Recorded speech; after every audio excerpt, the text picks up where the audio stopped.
जय Hind and hello guys, स्वागत है आपका आपके अपने YouTube चैनल ज्ञानदेव होस्ट में। एंड इस वीडियो के अंदर आपको बताने वाला हूं CSIR UGC NET June 2026 online form के बारे में कि कैसे आपको फॉर्म फिलअप करना है। गाइस, आप लोग इस फॉर्म को जो फिल कर पाएंगे वो आप लोग 27 मई 2026 से लेकर के 19 जून 2026 तक भर पाएंगे। एंड गाइज यहाँ पर आपको बता दूं कि अगर फॉर्म के अंदर कोई गलती हो जाती है तो आप 22 से 23 जून 2026 तक करेक्शन कर सकते हैं और आपकी एग्जाम डेट 17-18 जुलाई 2026 रखी गई है। और गाइज बहुत सारे कैंडिडेट कंफ्यूज हो जाते हैं कि UGC नेट और CSIR UGC नेट एक ही है, बट ये एक नहीं है, ये अलग अलग है। UGC नेट के जो फॉर्म है वो ऑलरेडी फिल होके बंद हो चुके हैं एंड अभी आपका यहाँ पर CSIR UGC नेट जून 2026 का ये फॉर्म आया है। इस वीडियो के अंदर आपको संपूर्ण जानकारी दी जाएगी। आप वीडियो को देखते रहिए और स्किप मत करना, नहीं तो आप कोई ना कोई महत्वपूर्ण जानकारी मिस कर जाएंगे। अब चलिए शुरू करते हैं। अगर आपने अभी तक ये वीडियो को लाइक शेयर नहीं किया हो तो कर देना और चैनल को जरूर सब्सक्राइब कर लेना, क्योंकि यहाँ पर आपको आगे भी इसके बारे में सभी अपडेट दिए जाएंगे। फिर ये जो लिंक मैंने वीडियो को डिस्क्रिप्शन में दिया हुआ है, आप जब ओपन कर लेंगे यहाँ पर ये सभी इन्फॉर्मेशन जानेंगे कि कौन सी कैटेगरी को क्या फीस पे करनी है, अप्लाई करने के लिए आपसे क्या क्वालिफिकेशन मांगी गई है और किन किन सब्जेक्ट पर आपको UGC नेट CSIR ऑफर कर रहा है, वो आप यहाँ पर देख सकते हैं। अब ये सभी इन्फॉर्मेशन जब आप जान लें और अगर आप एलिजिबल है फॉर्म भरने के लिए तो इंपॉर्टेंट लिंक के सेक्शन से अप्लाई ऑनलाइन लिंक ओपन करेंगे। अब गाइज आपके सामने यहाँ पर कुछ इस तरह का इंटरफेस आ जाएगा। बेसिकली ये आपका पोर्टल है जहाँ से आपको अप्लाई करना है। और मैं आपको बता दूं कि अगर आपका सवाल है कि हम ऑलरेडी रजिस्टर्ड है तो मैं आपको बता दूं कि गाइज अगर आपने दिसंबर साइकिल के लिए फॉर्म को फिल किया था तो आपका वो वाला रजिस्ट्रेशन नंबर एंड पासवर्ड यहाँ पर नहीं चलेगा। आप सभी कैंडिडेट को, चाहे आपने पहले भी ये फॉर्म भरा था, नए सिरे से इस फॉर्म को भरना होगा, क्योंकि ये आपका जो अप्लाई लिंक है अलग है और वो आपका अप्लाई लिंक अलग था। अगर आप ट्राई भी करके देखेंगे लॉगिन तो लॉगिन नहीं होगा, क्योंकि यहाँ पर गाइज आपको नए सिरे से नया रजिस्ट्रेशन क्रिएट करते हुए अपना फॉर्म फिल करना है। अब आप जब यहाँ पर आ जाएंगे तो आपको न्यू रजिस्ट्रेशन इसके ऊपर क्लिक करना है। इसके ऊपर क्लिक करने के बाद इस तरह का इंटरफेस आएगा। यहाँ पर आपको फीस की इन्फॉर्मेशन और बाकी एलिजिबिलिटी की इन्फॉर्मेशन दी गई है, तो सभी इन्फॉर्मेशन चेक करते हुए यहाँ पर टिक करेंगे और क्लिक टू प्रोसीड इसके ऊपर क्लिक कर देंगे। अब आप यहाँ पर आपका नाम डालेंगे। ये नाम आपका 10th के सर्टिफिकेट के अकॉर्डिंग इंग्लिश के कैपिटल लेटर में होना चाहिए एंड फिर फादर नेम डालेंगे, उसके बाद में मदर नेम डालेंगे। डेट ऑफ बर्थ आपका क्या है वो आपको यहाँ पर सिलेक्ट करना होगा। अपना जेंडर आप सिलेक्ट कर लेंगे। फिर जो इन्फॉर्मेशन आपने ऊपर भरी वो आप यहाँ पर अगेन एंटर करेंगे। ये इसलिए ली जाती है ताकि आपसे गलती से भी मिस्टेक न हो जाए। फिर आप यहाँ पर आपका फादर नेम, उसके बाद में मदर नेम, आपका डेट ऑफ बर्थ और उसके बाद में आपका जेंडर, ये आप यहाँ पर दोबारा सिलेक्ट कर लेंगे। अब आता है प्रेजेंट एड्रेस। तो जो भी आपका प्रेजेंट एड्रेस है वो आप यहाँ पर भरेंगे, जैसे कि आपके घर का नंबर या नाम, सब लोकेलिटी और लोकेलिटी। अगर आपको कन्फ्यूजन हो रहा है कि मैं कहाँ पर क्या भरूँ तो आपको सिंपल वर्ड में बता दूँ कि जो भी आपके एड्रेस में पिन कोड से पहले, स्टेट से पहले और डिस्ट्रिक्ट से पहले डिटेल्स लिखी हुई है, वो सभी डिटेल्स आपको इन 3 कॉलम के अंदर लिख देनी है, थोड़ा थोड़ा पार्ट करके। अगर लॉन्ग है तो आप यहाँ पर थोड़ा सा पार्ट इसमें लिखिए, थोड़ा सा इसमें और फिर इसमें। उसके बाद में कंट्री अलग से सिलेक्ट कर लीजिए। इन 3 कॉलम के अंदर आपको ये जो फर्स्ट, सेकंड और थर्ड है, इसमें आपको ना तो स्टेट लिखनी है और ना ही आपकी डिस्ट्रिक्ट लिखनी है, क्योंकि उसके लिए आपको यहाँ पर अलग से ऑप्शन दिए हैं। इस तरह से आप आपकी कंट्री सेलेक्ट करने के बाद में स्टेट सेलेक्ट करेंगे, फिर अपनी डिस्ट्रिक्ट और उसके बाद में आपका पिन कोड, ये सभी इन्फॉर्मेशन यहाँ पर डाल देंगे। अब आती है इलेक्ट्रॉनिक कम्युनिकेशन एड्रेस। यहाँ पर गाइज आप आपका ईमेल एड्रेस डालेंगे। ईमेल एड्रेस को दोबारा डाल करके वेरीफाई करेंगे। मोबाइल नंबर डालेंगे। मोबाइल नंबर को दोबारा डाल करके वेरीफाई करेंगे। फिर कोई अन्य नंबर अगर आप यूज करते तो अल्टरनेट कॉन्टैक्ट नंबर के अंदर डाल देंगे, नहीं तो आप चाहे तो इस ऑप्शन को खाली छोड़ सकते हैं। अब नीचे है परमानेंट एड्रेस और ऊपर आपने भरा था प्रेजेंट एड्रेस। तो अगर आपका प्रेजेंट एड्रेस और परमानेंट एड्रेस एक ही है तो इस बॉक्स को टिक कर देना, और अगर अलग अलग है तो अनटिक रहने देना और अलग से नीचे ये परमानेंट एड्रेस अपना इसी तरीके से भर देना जैसे कि आपने प्रेजेंट एड्रेस भरा। इसके बाद में आप यहाँ पर एक पासवर्ड बनाएंगे। पासवर्ड आपका कैसे हो आप उसका डेमो देख लीजिए। पासवर्ड की लेंथ 8 से 13 कैरेक्टर के बीच में हो और पासवर्ड के अंदर इंग्लिश का कैपिटल लेटर, स्मॉल लेटर, एक स्पेशल कैरेक्टर और साथ ही डिजिट, कुछ इस तरह का पासवर्ड आपको बनाना है। उस पासवर्ड को यहाँ पर दोबारा डाल करके वेरीफाई करना है। एक सिक्योरिटी क्वेश्चन सेलेक्ट कर लेना है। सिक्योरिटी क्वेश्चन सेलेक्ट करके यहाँ पर आप अपनी मर्जी के अकॉर्डिंग एक आंसर देंगे। ये आंसर आपको तब काम आता है जब आप आपका पासवर्ड भूल जाते हैं, उस वक्त आप ये सिक्योरिटी क्वेश्चन सेलेक्ट करके यही वाला आंसर दे करके अपना पासवर्ड रिसेट कर सकते हैं।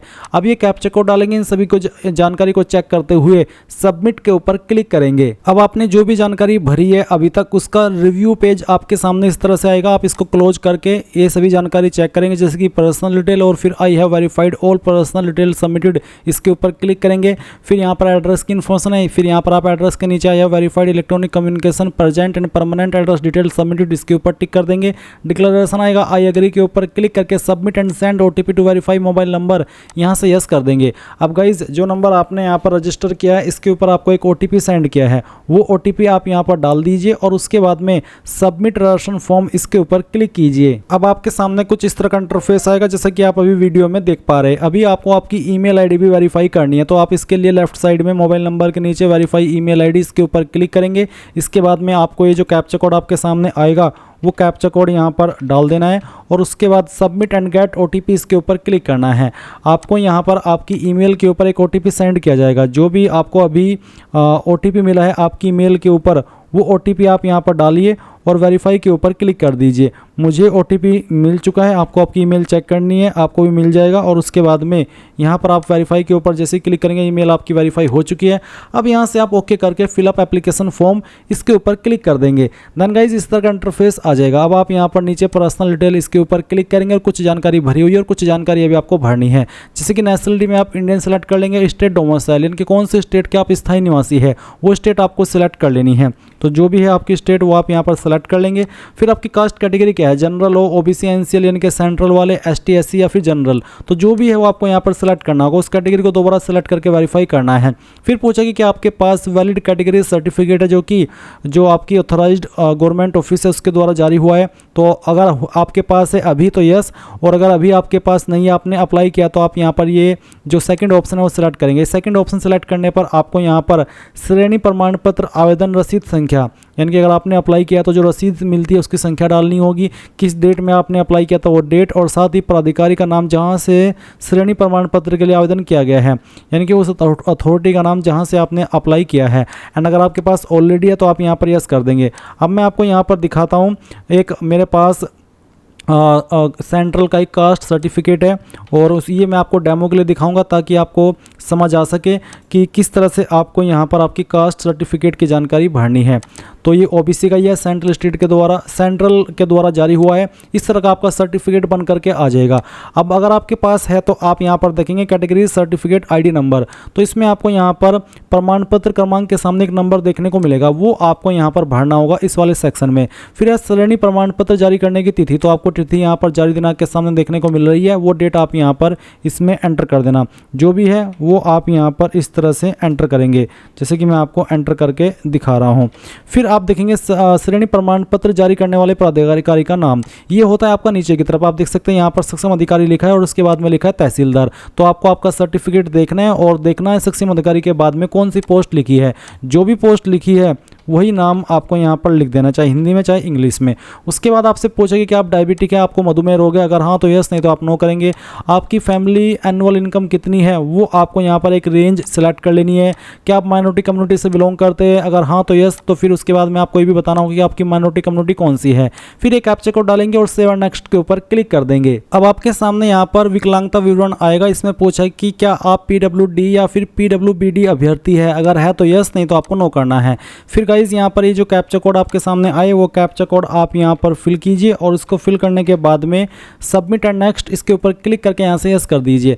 अब यहाँ पर आधार डिटेल्स आपके सामने है, बेसिकली आपको आधार डिटेल देनी है। तो यहाँ पर कहा है कि मैं अपनी मर्जी से अपना आधार नंबर साझा कर रहा हूँ जिससे कि मेरी इन्फॉर्मेशन UIDI रिकॉर्ड से मैच की जाएगी। तो अगर आप यहाँ पर टिक कर देते हैं तो इसके बाद में आपको आपका आधार नंबर डालना है, फिर आधार नंबर को दोबारा डाल करके वेरीफाई करना है और उसके बाद में कैप्चा कोड डाल करके सबमिट एंड नेक्स्ट के ऊपर क्लिक कर देना है।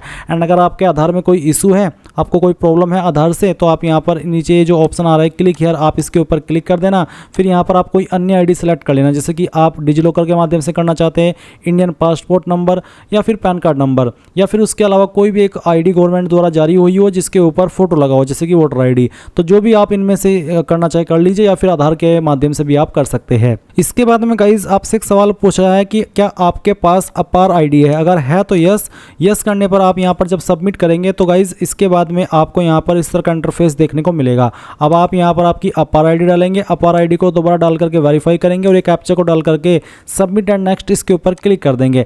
एंड अगर आपके पास अपार आईडी नहीं है तो आप यहाँ पर नो कर दीजिए और फिर सबमिट करके ओके कर दीजिए। इसके बाद आता है अप्लाई फॉर। तो आपसे पूछा है I want to apply for joint CSIR UGC NET June 2026 on the basis of, तो 4 ईयर अंडर ग्रेजुएट प्रोग्राम या फिर मास्टर डिग्री। तो किस माध्यम से करना चाहते हैं, आपकी ग्रेजुएशन के माध्यम से या फिर मास्टर डिग्री के माध्यम से, जो भी आप यहाँ पर सेलेक्ट कर लेंगे फिर आपको उसी की जानकारी क्वालिफिकेशन के सेक्शन में देनी है। अगर मान लीजिए आप 4 ईयर अंडर ग्रेजुएट सेलेक्ट करते तो आपको उसकी इन्फॉर्मेशन देनी होगी, और अगर आप मास्टर डिग्री सेलेक्ट करते तो आपको उसकी देनी है। अब जैसे मैं यहाँ पर मास्टर डिग्री सेलेक्ट करता हूँ तो आता है subject opted for net. NET के लिए आप क्या सब्जेक्ट ऑप्ट कर रहे हैं, केमिकल साइंस, अर्थ, एटमॉस्फेरिक, ओशियन। तो बेसिकली जो भी करना चाहते हैं आपकी चॉइस के अकॉर्डिंग आप सेलेक्ट कर लीजिए।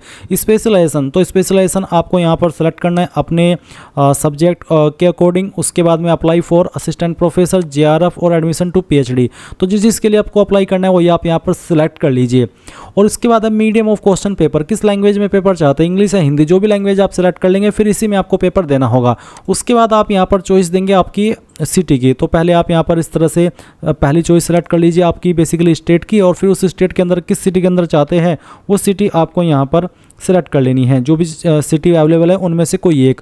उसके बाद सेकंड चॉइस आप यहाँ पर देंगे, फिर गाइज उसकी सिटी को आपको यहाँ पर सेलेक्ट करना है। थर्ड चॉइस आपको यहाँ पर देनी है, उसकी सिटी को आपको सेलेक्ट कर लेना है। फोर्थ चॉइस देनी है और उसकी सिटी को सेलेक्ट कर लेना है।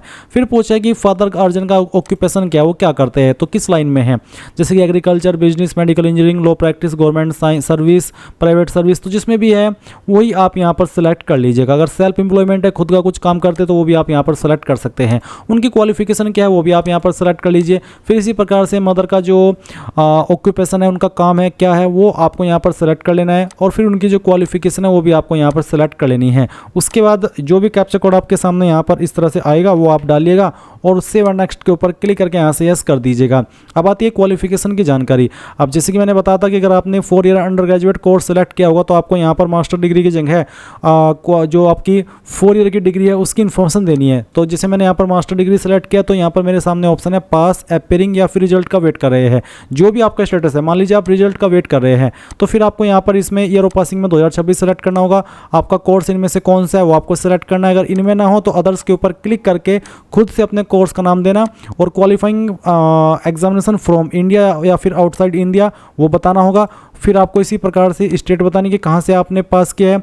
उसके बाद में आपके बोर्ड यूनिवर्सिटी का नाम, अगर आपकी बोर्ड यूनिवर्सिटी यहाँ पर नहीं आ रही है तो आपको अदर सेलेक्ट कर लेना है और अदर सेलेक्ट करने के बाद में यहाँ पर आप खुद से अपनी यूनिवर्सिटी का नाम दे सकते हैं। और रिजल्ट मोड यहाँ पर ऑप्शन एक्टिव नहीं होगा क्योंकि अभी आप आपके रिजल्ट का वेट कर रहे हैं। और अगर आप अपेयरिंग है तो अपेयरिंग सेलेक्ट करने पर भी यहाँ पर ईयर ऑफ पासिंग 2026 आएगा, course stream name, qualifying exam from, qualifying state, और इसमें भी रिजल्ट की इन्फॉर्मेशन आपको नहीं देनी। बट अगर आपकी क्वालिफिकेशन पास है तो आप पास सेलेक्ट करेंगे, फिर बताएंगे कि किस साल के अंदर आपने इस क्वालिफिकेशन को पास कर लेता, क्या आपके पास इनमें से कोर्स है। उसके बाद में आपने कहाँ से पास किया ये कोर्स, इंडिया या फिर इंडिया के बाहर से, कौन सी स्टेट से किया है वो स्टेट, साथ ही यूनिवर्सिटी का नाम, रिजल्ट मोड, परसेंटेज या CGPA। अगर CGPA है तो आपको यहाँ पर बताना है कि मल्टीप्लिकेशन फैक्टर क्या है, 10 10 है, 9.5, 9, 8.5 या 8, जो भी है वो आप सेलेक्ट करेंगे। फिर उसमें जो CGPA आपको आई थी वो यहाँ पर डालेंगे। परसेंटेज आपकी यहाँ पर ऑटोमेटिकली अगर कैलकुलेट नहीं होती तो आप कन्वर्ट कर लेना कि आपकी CGPA के अकॉर्डिंग कितनी परसेंटेज बनती है। बट अगर आपके नंबर परसेंटेज में है तो इस तरह से आपको यहाँ पर आपके जो टोटल नंबर है वो डाल देने हैं। अब ये जो नंबर मैं अपने वाले भर रहा हूँ ये मैं डेमो के लिए भर रहा हूँ, आप मेरे नंबर पर मत जाइए, बस समझ लीजिए कि आपको यहाँ पर आपके टोटल नंबर डालने हैं आपकी मास्टर डिग्री के। और अगर आप ग्रेजुएट की इन्फॉर्मेशन दे रहे हैं, आपने ग्रेजुएट के माध्यम से अप्लाई करे तो आपको ग्रेजुएशन के सभी ईयर के नंबर यहाँ पर डालने होंगे। और उसके बाद में कितने नंबर आपको आए थे वो आप यहाँ पर डालेंगे। परसेंटेज आपकी ऑटोमेटिकली कैलकुलेट कर ली जाएगी। उसके बाद में जो कैप्चा कोड आपके सामने आए वो आप यहाँ पर डाल दीजिए और उसके बाद सेव एंड नेक्स्ट के ऊपर क्लिक करके यस कर दीजिए। अब आती है यहाँ पर कुछ और डिटेल। इसमें पूछा है कि whether you have taken admission in regular MPhil course, अगर लिया है तो यस कंप्लीटेड, यस परसुइंग या फिर नो। तो जो भी है वो आप सिलेक्ट कर लेना। इसी प्रकार से PhD के बारे में बताना है तो यस, नहीं तो no. Research ex serviceman detail, कोई स्पेशलाइजेशन है तो उसकी इन्फॉर्मेशन देंगे। फिर आपसे पूछेगी कि आपके पास कोई रिसर्च एक्सपीरियंस है, सब्जेक्ट फॉलोइंग दी कंप्लीशन, यानी कि आपकी क्वालिफिकेशन कंप्लीट करने के बाद कोई एक्सपीरियंस है रिसर्च का तो यस, नहीं तो आप नो करेंगे। क्या आप एक्स सर्विसमैन है, अगर हाँ तो यस, नहीं तो यहाँ पर भी नो करना है। उसके बाद में ये जो कैप्चा कोड आपके सामने आए इस तरह से वो आपको यहाँ पर डाल देना है और सेव एंड नेक्स्ट के ऊपर क्लिक करके यस करना है। अब आपके सामने यहाँ पर फोटो का ऑप्शन आ जाएगा। तो पहले तो गाइज आपको लाइव फोटो लेना है। तो इस तरह से अगर आप मोबाइल से लेना चाहे तो ये QR कोड को स्कैन करके अपने मोबाइल से भी ले सकते हैं, दूसरे फ़ोन से स्कैन करके इसको ले लेना। एंड अगर आप कंप्यूटर से फॉर्म भरे तो इस तरह से आपके सामने आपका फ़ोटो आएगा।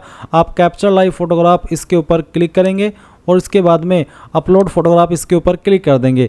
जैसे आप इसके ऊपर क्लिक करेंगे और अगर आपका 80% फेस शो हुआ तो गाइज आपका फोटो अपलोड हो जाएगा। दिखाता हूं कि कैसा होगा। फोटो अपलोड हो जाने के बाद में इस तरह से सामने आ जाएगा। अगर आपको लग रहा है कि फोटो में कुछ प्रॉब्लम है तो आप एडिट के ऊपर क्लिक करके अगेन कैप्चर कर लेना, नहीं तो आप सेव एंड नेक्स्ट के ऊपर क्लिक करके यहाँ से यस कर देना। अब आपको यहाँ पर इसमें डॉक्यूमेंट अपलोड का सेक्शन देखने को मिलेगा। इसमें काफ़ी सारे डॉक्यूमेंट अपलोड करने हैं, जैसे कि फोटोग्राफ। अब जो फोटोग्राफ है उसका साइज़ 10 से 200 KB के बीच में, फॉर्मेट JPEG या फिर JPG का। तो चूज फाइल इसके ऊपर क्लिक कीजिए। एंड गाइज जो भी फोटो आप यहाँ पर दिए गए इंस्ट्रक्शंस के अकॉर्डिंग आपको अपलोड करने को बोला है वो फ़ोटो आप यहाँ पर सिलेक्ट कर लीजिए। तो चलिए मैं यहाँ पर एक फ़ोटो सिलेक्ट कर लेता हूँ और जो भी बेसिकली फ़ोटो आप यहाँ पर सेलेक्ट कर लेना। जैसे ही आप फाइल सेलेक्ट कर ले वो इस तरह से आएगी। आप यहाँ पर अपलोड ओरिजिनल इसके ऊपर क्लिक करके अपलोड के ऊपर क्लिक कर देना। एंड गाइज अगर सब कुछ सही रहा दिए गए इंस्ट्रक्शंस के अकॉर्डिंग तो आपका फ़ोटो इस तरह से अपलोड हो जाएगा। आप click here to view uploaded document इसके ऊपर क्लिक करके इसको व्यू भी कर सकते हैं। अब आपको सिग्नेचर अपलोड करना है। इसका साइज़ 10 से 50 KB के बीच में रखा है। तो जहाँ पर साइन की फाइल है सेलेक्ट कीजिए, ओपन कीजिए, अपलोड ओरिजिनल, फिर अपलोड, और आपका जो सिग्नेचर है इस तरह से अपलोड हो जाएगा। अब आता है कैटेगरी सर्टिफिकेट। अगर आप SC ST OBC है तो आपको कैटेगरी सर्टिफिकेट अपलोड करना है। इसका फॉर्मेट PDF का रखा है। अगर साइज जो है आपका 50 से 300 KB के बीच में होना चाहिए। अगर ये डॉक्यूमेंट आपका इमेज में है तो आप उसको PDF में कैसे बनाएंगे वो जान लीजिए। गूगल के अंदर सर्च करना इमेज टू PDF और पहले वाली वेबसाइट है I Love PDF और इसको ओपन कर लेना है। और ये जो ये वेबसाइट आएगी इसको आपको ओपन कर लेना है। ओपन करने के बाद सिलेक्ट JPG इमेज, तो आपका जो भी कास्ट का सर्टिफिकेट है वो आपको यहाँ पर सेलेक्ट करना है। जैसे कि मान लीजिए मैं डेमो के लिए में से कोई एक सर्टिफिकेट सेलेक्ट करता हूँ और इसको ओपन करता हूँ। कन्वर्ट टू PDF के ऊपर क्लिक करना है और ये फाइल आपकी PDF के अंदर कन्वर्ट हो जाएगी। डाउनलोड PDF के ऊपर क्लिक करके आप एक सिंगल क्लिक के अंदर इसको डाउनलोड कर सकते हैं और उसके बाद में आप इस फाइल को यहाँ पर अपलोड कर देंगे। फिर है आइडेंटिटी प्रूफ। आइडेंटिटी प्रूफ में आप गाइस जो ID आपने अभी दे करके आगे बढ़े हैं, चाहे वो आधार कार्ड है या फिर आपका पैन कार्ड या वोटर ID या फिर ड्राइविंग लाइसेंस, कोई भी एक ID वो आप यहाँ पर अपलोड कर दीजिएगा। और उसके बाद में जैसे आपकी फाइल अपलोड हो जाएगी आपके सामने यहाँ पर इस तरह से सभी चीज़ें देखने को मिलेगी और साथ ही साथ नीचे आपको कैप्चा कोड भी शो होने लगेगा। तो आप ये जो कैप्चा कोड यहाँ पर आएगा वो कैप्चा कोड डाल देना और उसके बाद में आप यहाँ पर सेव एंड नेक्स्ट इसके ऊपर क्लिक करके यस कर देना। अब गाइज आपके सामने आपके फॉर्म का फाइनल प्रीव्यू आ जाएगा। आप यहाँ पर देखेंगे based on the detail provided in your application form you are eligible for following courses. मैं इन तीनों कोर्स पर एलिजिबल हूँ अप्लाई करने के लिए, बट मैंने ऑप्ट किया है केवल assistant professor JRF junior research fellowship. तो अब आप यहाँ पर अगर एडिट करना चाहते हैं अभी भी सभी को प्रेफरेंस देने के लिए तो आप कर सकते हैं, नहीं तो आप यहाँ से ओके कीजिए और आपको एक एक डिटेल्स वेरीफाई करनी है। जैसे कि I have verified all personal detail submitted, इसके ऊपर क्लिक करेंगे, नीचे की तरफ आएंगे, फिर यहाँ पर अगेन इसके ऊपर क्लिक कर देंगे, फिर आपकी क्वालिफिकेशन की जानकारी वेरीफाई करने के लिए टिक कर देंगे, फिर यहाँ पर आपके एड्रेस की इन्फॉर्मेशन, उसके बाद में आपकी बाकी अन्य इन्फॉर्मेशन और आई एग्री के ऊपर क्लिक करने के बाद फाइनल सबमिशन ऑफ एप्लीकेशन के ऊपर क्लिक करके आप यहाँ से यस कर देंगे। इसके बाद गाइज आप यहाँ पर देखेंगे कि आपकी डिटेल सबमिट हो चुकी है इस तरह से और आपके ऊपर जो भी फीस का अमाउंट एप्लीकेबल है वो आ रहा है। अगर आपको कोई चेंजेस करना है तो आप यहाँ पर अभी भी कर सकते हैं। अगर आप एक बार इसके पेमेंट कर दिए तो फिर तभी करेक्शन कर पाएंगे जब आपका करेक्शन का टाइम आएगा, करेक्शन की डेट मिलेगी और गाइज जैसे ही फी पेमेंट होगा तो ही जाकर के आपका फॉर्म फाइनल सबमिट माना जाएगा। अब इस तरह से गाइज आप लोग आपका CSIR UGC NET June 2026 online form भर पाएंगे। आई होप ये प्रोसेस आपको पसंद आया होगा। So thanks for watching. जय हिंद।